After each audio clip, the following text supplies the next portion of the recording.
Κατερινά, έχουν συμβεί τόσα πολλά σε τόσο μικρό χρονικό διάστημα που νομίζω ότι κάποιος πάτησε το fast forward στη ζωή μου.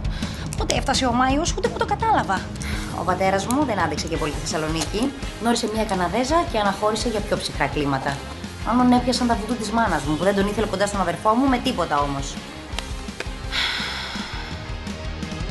Σε λίγα λεπτά ο κόσμος θα αλλάξει για πάντα. Για μένα τουλάχιστον. Γιατί για τους υπόλοιπους όλα θα κυλήσουν όπως και πριν. Την Τιλέκ, τη βλέπεις. Δεν περιγράφω άλλο. Έβγαλε τη Δευτέρα Λυκείου με 19,5 και κοιμάται τον ύπνο του δικαίου. Και εγώ το ίδιο θα έκανα.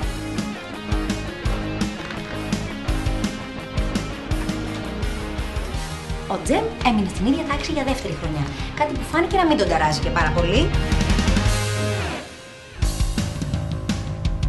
Σε αντίθεση με το Μετίν, που δεν λέει να το έχω νέψει ακόμα, κι εγώ, ναι, εγώ πηγαίνω να δώσω το πρώτο μου μάθημα στις Πανελλήνιες και δεν είμαι καθόλου καλά. Έχω ταχυπαλμίες και εφίδρωση.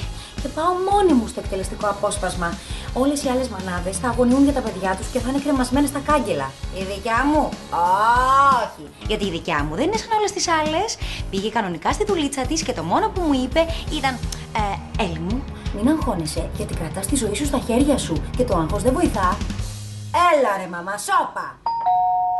Πού είσαι, να είμαστε μαζί, να κάνουμε παρέα, να μου κρατάς το χέρι. Σε μια ώρα δίνω Πανελλήνιες και έχω κατουρηθεί πάνω μου και ξέρεις πόσο κατουριέμαι. Δεν μπορώ, μόνο εσύ μου δίνεις κουράγιο. Τι θα κάνω, έρχομαι καλέ! Δεν μπορώ, κανείς δεν με καταλαβαίνει εδώ μέσα. Πού είσαι καλέ, σε χάνω.